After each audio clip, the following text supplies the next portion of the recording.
ਆਇਆ ਡਾਕਟਰ ਤੀਕੁਰ ਰਹਿਮਾਨ ਦਾ ਪੰਪ ਅਸੀਂ ਗੁਜ਼ਰ ਰਹੇ ਸੀਗੇ। ਅਸੀਂ ਕਿਹਾ ਚਲੋ ਤੁਹਾਨੂੰ ਉਹਦਾ ਪੰਪ ਵੀ ਦਿਖਾ ਦਈਏ। ਉਹਨਾਂ ਨੇ ਪੈਟਰੋਲ ਪੰਪ ਬਣਾਇਆ ਹੋਇਆ ਹੈ ਆ ਰੋਡ ਦੇ ਉੱਤੇ ਹੀ ਆ। ਜਦੋਂ ਉਹਦੇ ਕੋਲ ਜਾਓ ਨਾ ਤੇ ਰਾਹ ਦੇ ਵਿੱਚ ਰੋਡ ਦੇ ਉੱਤੇ ਉਹਦਾ ਪੰਪ ਆਉਂਦਾ ਵਾ ਡਾਕਟਰ ਤੀਕੁਰ ਰਹਿਮਾਨ। ਉਹ ਸਾਹਮਣੇ ਉਹਦੀ ਤਸਵੀਰ ਲੱਗੀ ਹੋਈ ਆ। ਬੋਰਡ ਸ਼ੋਟ ਵੀ ਵਾਹਵਾ ਲਾਏ ਹੋਏ ਆ ਉਹਨੇ, ਉਹ ਪਿੱਛੇ ਵੀ ਲਾਏ ਹੋਏ ਆ। ਤੇ ਬਸ ਅਸੀਂ ਚੱਲੇ ਹਾਂ ਜਾ ਕੇ ਤੇ ਤੁਹਾਨੂੰ ਅੱਲਾ ਕਰਕੇ ਤੁਹਾਡੇ ਨਾਲ ਰਾਬਤਾ ਕਰਦੇ। ਪੰਪ ਵੈਸੇ ਬੰਦ ਕੀਤਾ ਹੋਇਆ, ਪਤਾ ਨਹੀਂ ਕਿਉਂ ਬੰਦ ਕੀਤਾ ਵਾ, ਹੁਣ ਇਹਦੀ ਹਕੀਕਤ ਉਹਨਾਂ ਨੂੰ ਪਤਾ ਹੋਣੀ ਆ। ਤੇ ਬਾਕੀ ਇਹ ਵੀ ਆ ਬਾਈਨਾਂ ਛਾਨਣੇ ਤੇ ਲੱਗੇ ਹੋਏ ਆ। ਤੇ ਚਲੋ ਜਾ ਕੇ ਦਿਖਾਉਂਦੇ ਆ ਤੁਹਾਨੂੰ। ਚਲੋ ਚੱਲੀਏ ਫਿਰ। ਕੱਖ ਨਹੀਂ ਦੋਸਤੋ, ਡਾਕਟਰ ਤੀਕੁਰ ਰਹਿਮਾਨ ਕੋਲ ਜਾ ਰਹੇ ਜਿਹੜਾ ਅੱਜ ਕੱਲ੍ਹ ਫੇਸਬੁੱਕ ਟਵਿੱਟਰ ਯੂਟਿਊਬ 'ਤੇ ਬਹੁਤ ਜ਼ਿਆਦਾ ਫੇਮਸ ਹੋਇਆ ਵਾ। ਤੁਹਾਨੂੰ ਜਾ ਕੇ ਦੱਸਦੇ ਹਾਂ ਕਰਨਾ ਵਾ। ਤੇ ਹੁਣ ਚੱਲੇ ਹਾਂ ਬਸ ਅਸੀਂ ਉਹਦੇ ਕੋਲ ਜਾ ਕੇ ਧਰ ਕਰਦੇ ਹਾਂ। ਅਸੀਂ ਪਹੁੰਚ ਗਏ ਹਾਂ ਹਕੀਮ ਤੀਕੁਰ ਰਹਿਮਾਨ ਕੋ। ਆਹ ਉਹਦੇ ਸਾਹਮਣੇ ਬੋਰਡ ਲੱਗੇ ਹੋਏ ਆ ਤੇ ਉਹ ਸਾਹਮਣੇ ਗਾਲਬਨ ਉਹ ਤੁਹਾਡੇ ਜਿਹੜਾ ਵਾ ਦਫ਼ਤਰ ਆ। ਉਹ ਵੇਖ ਲਓ ਇੱਦਾਂ ਦੇ ਬੋਰਡ ਤੁਹਾਨੂੰ ਨਜ਼ਰ ਆਉਣੇ ਆ ਜੇ ਤੁਸੀਂ ਆਉਣੇ ਆ। ਇਹ ਹਰ ਪਾਸੇ ਤਕਰੀਬਨ ਉਹਨੇ ਲਾਇਆ ਹੋਇਆ ਵਾ, ਜਿਹਨੂੰ ਆਪਾਂ ਟਾਈਟਲ ਕਹਿੰਦੇ ਆ। ਜਦੋਂ ਤੁਸੀਂ ਆਉਣਾ ਵਾ ਤੁਹਾਨੂੰ ਪਤਾ ਚੱਲ ਜਾਣਾ ਵਾ।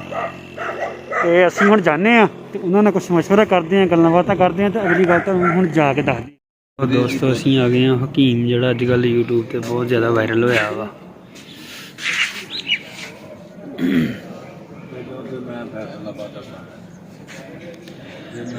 ਤੁਹਾਨੂੰ ਉਹਦੀ ਹਕੀਕਤ ਦੱਸਦੇ ਹਾਂ।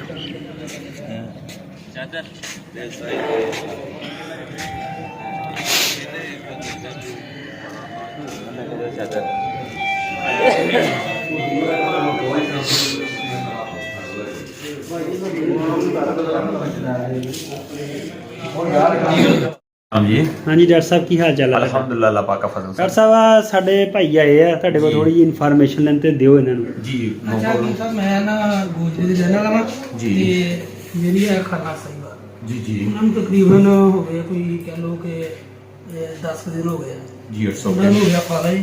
ਇਹ ਜਿਹੜੀ ਖੱਬੀ ਸਾਈਡ ਹੈ ਨਾ ਬਿਲਕੁਲ ਨਹੀਂ ਕੰਮ ਕਰ ਰਹੀ जी ठीक है। ਤੇ ਤੁਸੀਂ ਦੱਸੋਗੇ ਦਵਾਈ ਇੱਥੇ ਦੇ ਦੋਗੇ ਕਿ ਉਹਨੂੰ ਲਿਆਉਣਾ ਪਏਗਾ? सर पेशेंट एक बार चेक करना पैना जिदा हर बंदा ब्लड ग्रुप चेंज है ना, जी। इस तरह हर बंदा मिजाज चेंज है। इस तरह मेडिसिन देना पॉसिबल ही नहीं हैगा।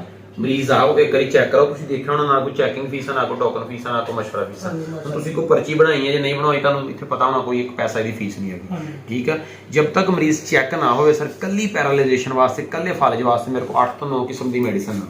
ਜਿੱਦਾਂ ਹਰ ਬੰਦਾ ਮਿਜ਼ਾਜ ਤੁਹਾਡਾ ਗਰਮ ਆ, ਮੇਰਾ ਤਾਰਾ ਬਾਈ ਦਾ ਖੁਸ਼ਕ ਆ, ਇੱਦਾਂ ਹਰ ਭੈਣ ਭਰਾ ਵਾਸਤੇ ਮੈਡੀਸਨ ਡਿਫਰੈਂਟ ਹੁੰਦੀ ਹੈ। जब तक पेशेंट ना चेक हो मैनू नहीं पता उन्होंने वास्ते 2 नंबर 4 नंबर 8 नंबर 6 नंबर किहड़ी मुनासिब आ देख के बासानी दस सकते। मेडिसिन बेशक ना खड़ो लिख देंगे खुद बना के इस्तेमाल कर लो, लेकिन पेशेंट चेक करने तो बगैर सर ज़्यादा बैटर नहीं है, पॉसिबल नहीं है। अच्छा कि दरअसल ना उन्होंने ज़रा ज़्यादा जी ते सर्दी भी बड़ी है। अगर असी अपना कन्वेंस ले आइए गड्डी ले आइए साडी फीस भी जो है असी दे देंगे। ਤੁਸੀਂ ਖੁਦ ਆਪਣੀ ਇਮਾਨਦਾਰੀ ਨਾਲ ਦੱਸੋ, ਆਪਣੀ ਇਮਾਨਦਾਰੀ ਨਾਲ ਦੱਸੋ ਕਿ ਮੈਂ ਇੱਥੇ ਕਿੰਨਾ ਕੁ ਵੇਲਾ ਬੈਠਾ ਹਾਂ, ਖੁਦ ਆ ਗਏ। ਹਾਂਜੀ ਨਹੀਂ ਮਾਸ਼ਾਅੱਲਾ ਬਹੁਤ ਪੇਸ਼ੈਂਟ ਹੈ ਬਹੁਤ ਜ਼ਿਆਦਾ। ਠੀਕ ਹੋ ਗਿਆ ਨਾ ਸਰ। ਹੁਣ ਦੇਖੋ ਨਾ ਇੱਕ ਪੇਸ਼ੈਂਟ ਵਾਸਤੇ ਮੈਂ ਛੱਡ ਕੇ ਜਾਵਾਂ ਪਿੱਛੋਂ ਕਿੰਨੇ ਜ਼ਿਆਦਾ ਡਿਸਟਰਬ ਹੋਣੇ, ਤੁਸੀਂ ਆਪ ਹੀ ਗੈਸ ਕਰ ਲਓ ਪਿਆਰੇ ਭਾਈ। ਮੈਂ ਕਹਿੰਦਾ ਨਹੀਂ ਕਿ ਮੇਰੀ ਮਸਰੂਫੀਅਤ ਜ਼ਿਆਦਾ, ਤੁਸੀਂ ਖੁਦ ਆਏ ਵੇਖ ਹੀ ਲਿਆ। ठीक हो गया ना। चलो इंशाल्लाह एक दफा पेशेंट बस चेक करवा दो, इंशाल्लाह दोबारा पेशेंट लियाना भी नहीं पेगा और अल्हम्दुलिल्लाह शफा अल्लाह पाक देंदा। लेकिन जेड़ा मसला दसदे अल्हम्दुलिल्लाह 1.5 ਤੋਂ 2 हफ्ते इंशाल्लाह मुकम्मल सर कवर हो जाएगा। जी बहुत शुक्रिया, थैंक यू। ओके।